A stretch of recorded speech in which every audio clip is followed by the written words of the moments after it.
In an era where a single natural disaster can knock out the fiber optic cables and cell towers we rely on daily, how did our ancestors keep the lines of human connection alive? Before we dive into our usual vintage video essay, I wanted to take a moment to acknowledge what's happening in my home country, Venezuela. The recent twin earthquakes have heavily disrupted lives, and as we often see in major disasters, the power grids and telecommunication networks went dark instantly. Almost 400 buildings have collapsed completely, and thousands of people remained trapped under the rubble.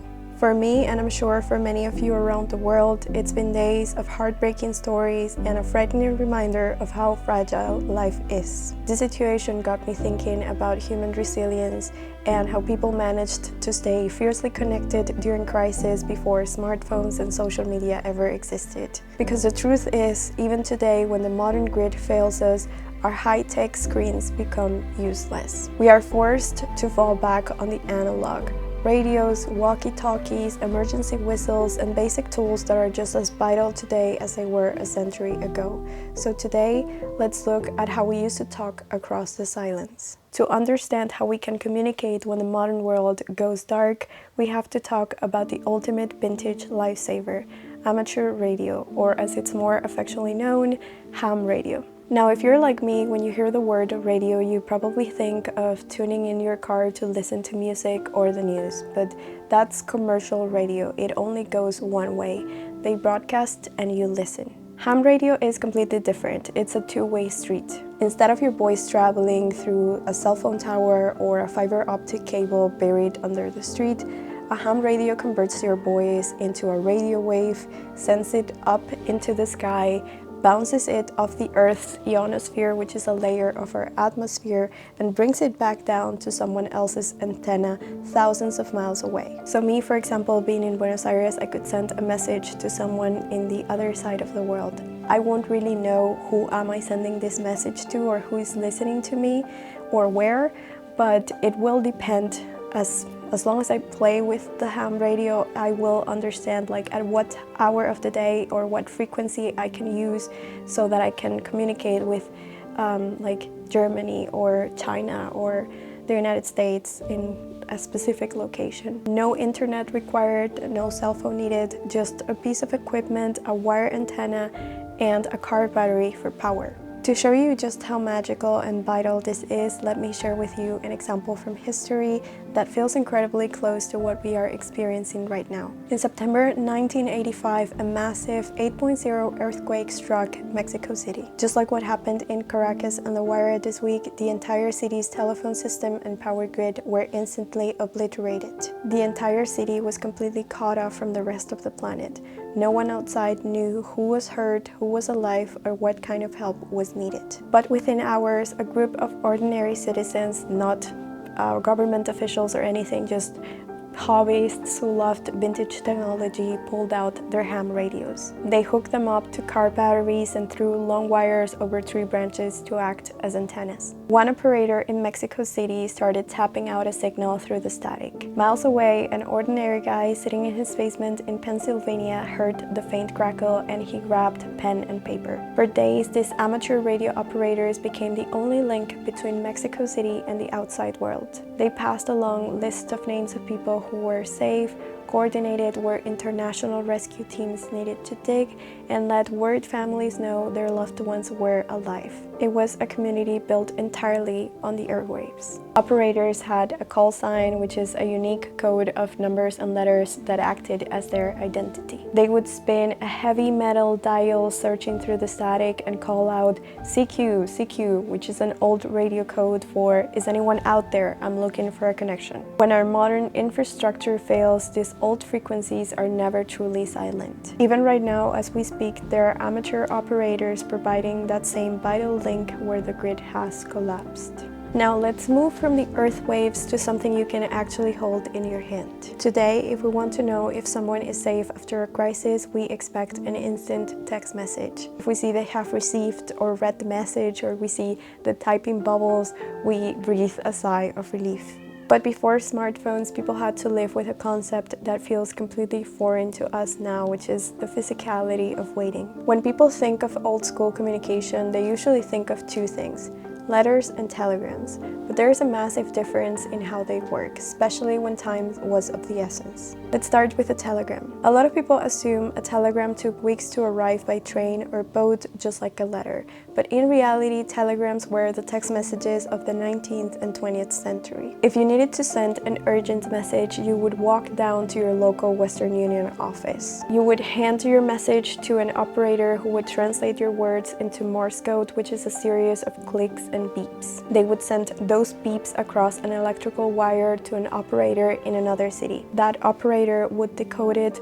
type it into a little strip of paper, paste it onto a form, and hand it to a bicycle boy who would rush it to the person's front door. The whole process often took under an hour, or sometimes just a few hours if it was international. Because you were charged by the word, people kept them extremely short. You didn't say, "I am writing to let you know I am okay." You paid for 3 words: safe, love, Nina. But what happened if the telegram wires were down or you simply couldn't afford a telegram? Then you fell back on the postal letter, and this is where the true physicality of waiting happened. During disasters or wars in the past, a letter could take weeks, sometimes months, to travel across oceans by ship or plane. Can you imagine the anxiety of waiting for weeks just to know if someone is safe? We just can't. But of course, there was a hidden beauty to it. When that letter finally arrived in your mailbox, it wasn't just the information, it was a tangible piece of comfort.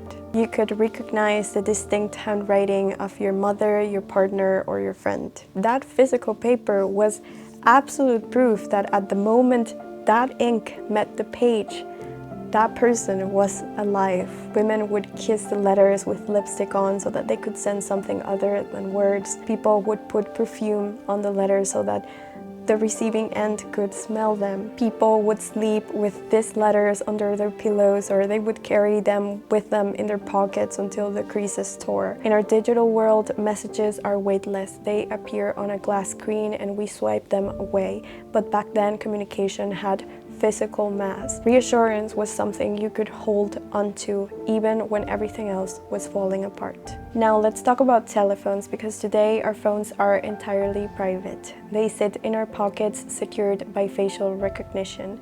But if we travel back to the mid-20th century, we will find shared community lifelines. Long before everyone had their own private phone lines, telephone companies used something called a party line. Imagine if you and 4 of your neighbors all shared the exact phone number and the exact same physical wire. If your neighbor was gossiping with her sister and you picked up your telephone receiver to make a call, you would literally hear them talking and you couldn't make your call until they hung up. To make it work, every house on the line had a different ring pattern. So, for example, your house could have 2 short rings, ring ring, and another house could have a long ring, ring. Of course, you weren't supposed to listen in on other people's rings, but small town eavesdropping was practically an Olympic sport. While it sounds annoying, during a crisis, the party line became a building neighborhood watch. If there was an emergency, you could pick up the phone, cut into the conversation, and say, "I need the line, there's an emergency." Instantly, the whole neighborhood knew what was happening and could run over to help.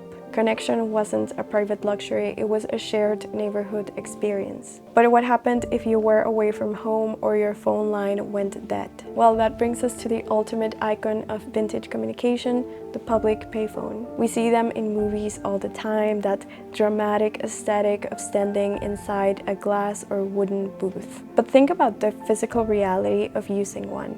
To stay connected, you had to leave your house, you had to brave the elements, walk into the street corner, and hope you had a pocket full of the right coins. There was a real texture to it.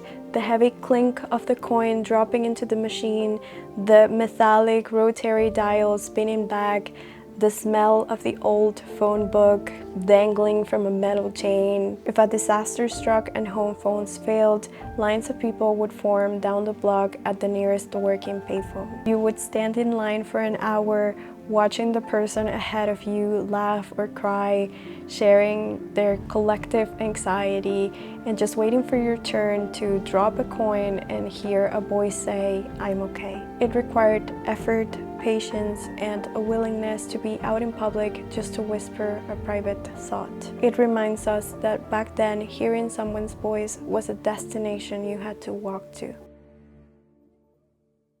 When an earthquake strikes, it strips everything away in a matter of seconds. It is a brutal, terrifying reminder of how temporary our material world really is. Walls crumble, roads split open, and the modern luxuries we take for granted disappear. But in those exact moments of darkness, something incredible happens. You see the absolute best of humanity start to shine. Strangers don't look at each other as strangers anymore.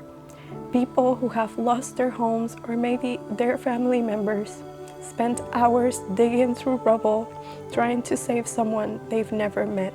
Neighbors share their last bottle of water, they open their doors to someone who lost everything, and they pass down information to worried families. In a crisis, human kindness becomes the strongest grit we have. And as the dust begins to settle, you notice what people try to save. Nobody scrambles through the ruins looking for their modern gadgets or their plastic junk. Instead, they look for the things that we celebrate on this channel every single day. They look for old family photo albums, they search for a bundle of handwritten letters from their grandparents, or a faded diary, or a dented heirloom that has been passed down through generations. These things don't matter because they have a high price tag.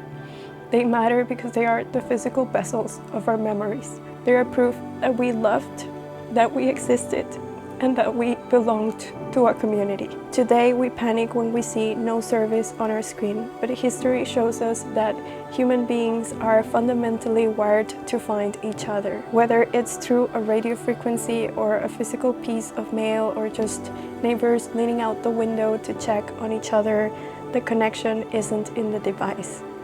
It's in us. My thoughts are with all my brothers and sisters in Venezuela as we rebuilt those lines, both digital and human, wherever we are in the world. I didn't want this video to end on a sad note, but I really wanted to share something this week, inform people about what's happening. In case you don't know, I feel like most people in the world know, especially now that we are in the World Cup, the football World Cup. But I also wanted to learn something and try to find some hopeful stories that come from just communication. I think just the minutes, the seconds, the hours that you spent trying to find a loved one and checking if they are okay, it's such a difficult moment. So I wanted to reflect something positive in this video.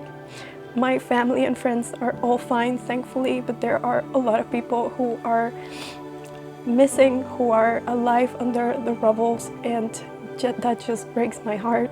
I'm hopeful that if today we're still finding people who are alive, I'm sure there are a lot of people that can still get out of this and will be born again. If you're able to send any donations, I will leave some safe links down below. That was everything for today. Thank you so much for watching, and see you on the next one. Bye! But they sure got some cuties in Caracas.